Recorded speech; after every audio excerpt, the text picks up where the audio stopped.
Officially 1 month away until we get the new Pixel 10 series phones, and we can move on and see what we have upgraded from the Pixel 9, the 9 Pro, the 9 Pro XL, and the 9 Pro Fold.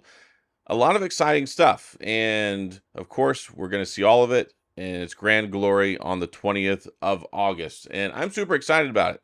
I don't think I'll be there at the event. Hopefully that changes between now and then, but apparently I'm not special enough to go. So I will be covering it probably from afar, but that's okay. We've been doing that for years, right? And the things I'm most excited for, of course, are the Tensor 5. The Tensor 5 is a big thing. I'm looking forward to hopefully some storage upgrades. I'd really like to see UFS 4.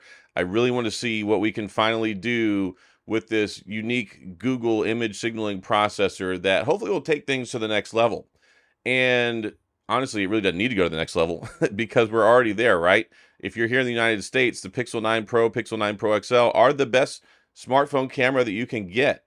Like, it is the best. You look at DxOMark, you look at a lot of other places that I'm testing. It is the #1 smartphone camera here in the US, and it's like second globally. So Google has basically taken the driver's seat for establishing the standard of smartphone photography for a long time now. I think with the Pixel 2 or the Pixel 3, that's when they really started to solidify themselves as like the #1, and they really haven't been displaced since then. And this is going to be even more special and magical this year because we get the Tensor 4, no longer made by Samsung, being manufactured by TSMC, working with Google, the new image signal processor that we're expecting. And I want to see what they can do, right?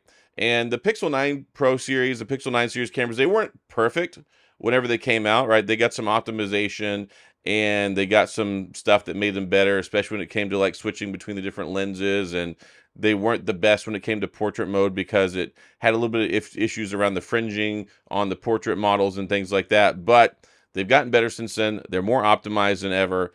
And it looks like we're going to get the same cameras in the Pro series. So everything we've seen from the leaks and the rumors and things like that looks like most of the prices are probably going to stay the same. Hopefully a discount on the Pixel 10 Pro Fold, which I'm looking forward to that because the latest word on the street is it could be $1599. That's $400 cheaper than the Z Fold 7. I think that would help out a lot, and I'm hoping to see some upgrades in the cameras there this go around. And do we need new cameras? And I've talked about this before because I'm upset about what we're supposed to be getting with the Pixel 10. The Pixel 10 will have 3 cameras, just like the Pro and the Pro XL, which is neat.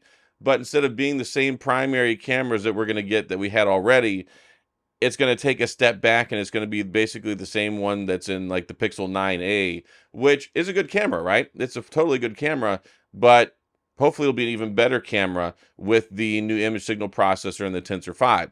Now, I don't like going backwards. I've made my points very clear on this. I don't see the point. It had the same camera, right? The Pixel 9 and the Pixel 9 Pro have the same primary camera. That's great. That means you're going to get a fantastic shot with any one of the phones.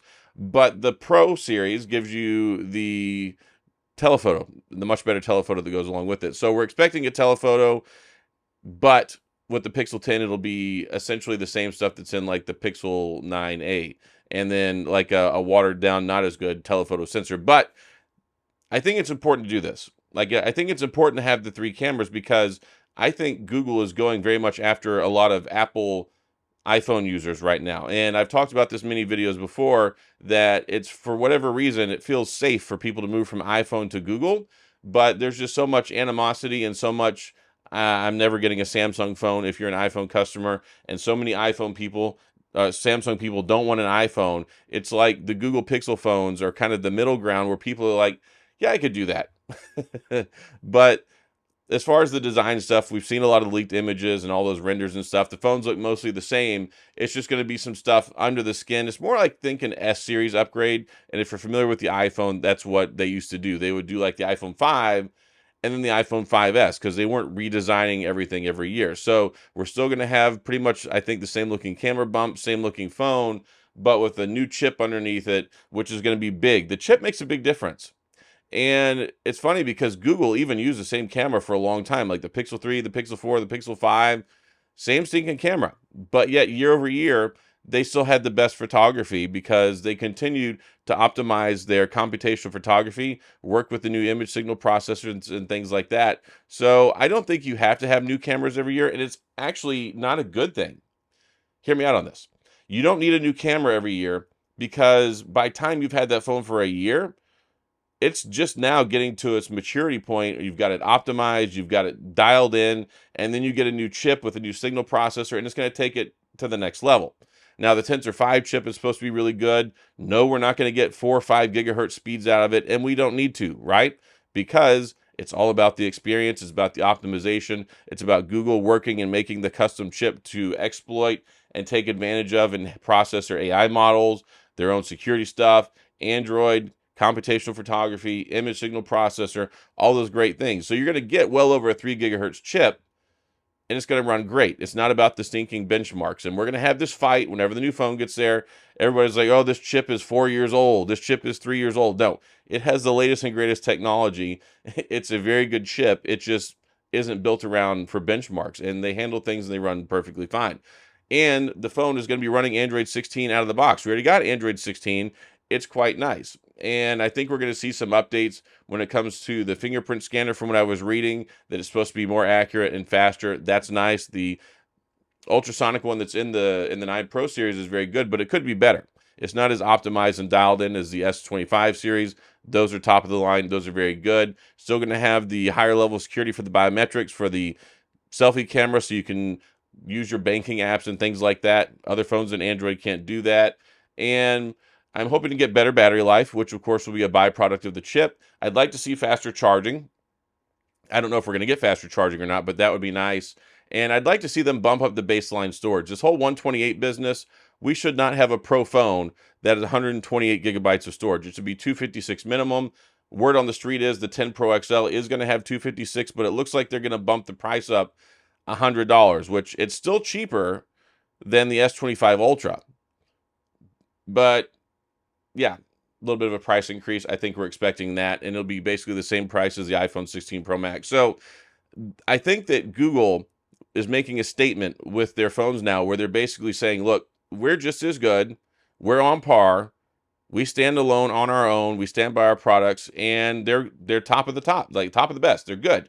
And I said that the Pixel 9 Pro XL was the best phone of 2024, and I maintain that. And the Pixel 9 Pro XL, even a year later, is an amazing phone. They have done such a good job with it. And the Tensor 4 built off of so many good things. We got better battery, we got better heat management, we got better signal, we got a new modem.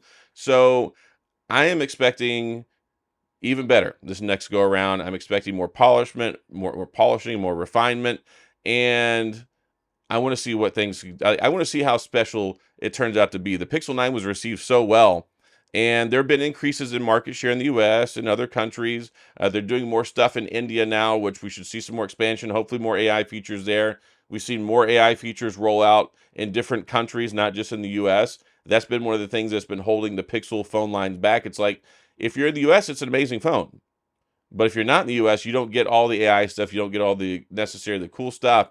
So we've seen more global deployment stuff of that and more AI support. We've seen advances in Gemini. So I can't wait to see, shoot, with all the nice things that with the Gemini extensions that we got where we can make video clips, 7-second video clips. We can make video clips with sound from just typing in prompts. I expect to see more advances with the Veo extension and all that stuff in Gemini. And I expect to see more cool stuff there. And of course, the Material 3 Expressive, we're going to get the visual updates and things like that whenever it comes to actually using Android 16. We had Material U, which came out and debuted with the Pixel 6, and that's something that really, almost dropped the phone. I feel like that took Android and the Pixel series phones to the next level. I hated Android on Pixel phones until the Pixel 6. Why? Because it was so bland. It was so boring. It looked so uninspiring, and it looked like basically if you got a $200 Android phone with no skin on it, that's basically what you got. And they maintained that stock experience, but they took the graphics up to the next level. They made the UI look better. They made the UI smoother. We've got these nice, beautiful screens. I'm hoping that we'll have some more advancement in the actual display. Brighter, of course. I think the Pixel phones have some of the best looking screens out there on the market now. They've got improved brightness, high refresh rates, and all that stuff. So basically they're firing on all cylinders, wireless charging, regular wired charging. So I'd like to see a better baseline storage. I understand maybe if they do it in the Pixel 10, but the Pros absolutely have to have 256. The 16 gigs of RAM, that's been nice with the Pro series. Maybe they'll extend that even more. Maybe they'll bump it up on the 10. I don't know. There's a lot of speculation and conjecture and just kind of waiting to see what we get. But if you're a Pixel fan, this is the biggest time of the year. And this whole quarter has been pretty magical for Pixel. We got Android 16 already. We got some of the new features. That stuff rolled out quickly to the phones. They added extra support for the Pixel 6 and the Pixel 7 this last go around, giving them the 5 years of support. That was nice this last year. Those didn't fade out into the wind. And that's one of the great benefits of having everything unified on the Tensor platform. Same architecture, you get better consistency, you can get better long-term support because you're optimizing for one kind of chip. It's not like before where it's like, oh, this one has a Snapdragon 845, this one has a Snapdragon 765, this one has a Tensor, this one has a Tensor 2.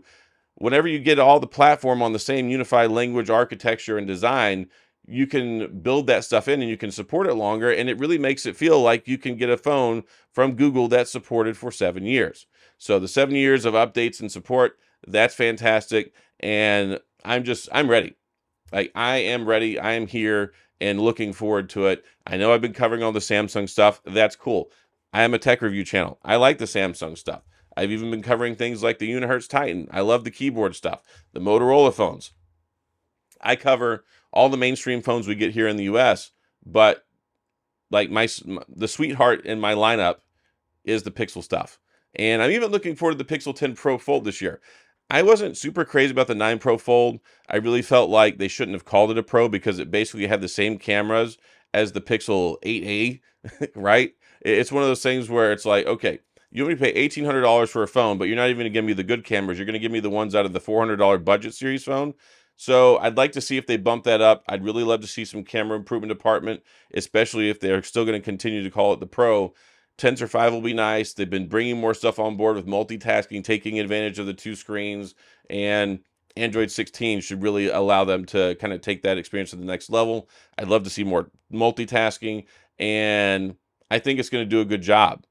And it's rumored that the Pixel 10 Pro Fold is supposed to have the first foldable phone with true IP68 dust and water resistance. If that holds up, that would be cool too. So a lot of exciting things. I will be getting my money ready.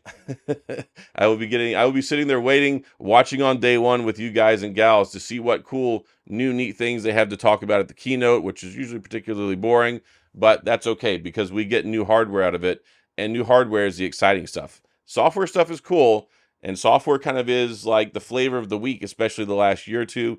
AI is really becoming meaningful. We're getting more and more Google proprietary AI. Gemini is leading the way across so many different platforms. It's available on Apple, it's available on Samsung, all over Android, different phones, and it works and it runs really well. So I think that this is going to be a very pivotal moment. I thought that the Pixel 9 was pivotal in hardware and image and redesign, and I feel like the Pixel 10 is just going to take that to the next level. And of course, we'll see that on August the 20th. So let me know about your excitement. Like, I know all my Pixel fans, all the Team Pixel folks, hashtag, Team Pixel, not the Team Pixel that was part of Google and their PR program, but Team Pixel as in we love our Pixel phones, right? So 1 month away, super special, exciting stuff, and I am looking forward to it. So if you have any questions, comments, gripes, concerns, complaints, all those things, please, of course, go to the comment section. I'll do my best to get back with you. Let me know what you're excited about. Are you excited about the Pixel 10, the 10 Pro, the Pro Fold, the Pro Fold, the 10 Pro Fold, or Pro XL, whatever? I lost track of all of those. But anyway, the 4 phones, I'm looking to, hopefully there'll be some cool, new, exciting stuff as well, other than what we're just expecting. Let me know what you're most excited about. We'll talk about it in the comment section. If you enjoyed the video, if you like this stuff, if you like Pixel content, you're in the right place. Hit the like and the subscribe button and the notification bell if you want updates when new videos come out. You're really going to want to do that because as we get closer to the launch, I'll be making more videos. And then once it gets here, it's going to be Pixel week, like all stinking week, right? We're going to cover this stuff in detail. So stick around, and that's pretty much all I got. So have a great and wonderful weekend. And as always, thanks for being here. I appreciate you watching, and I'll see you guys next time.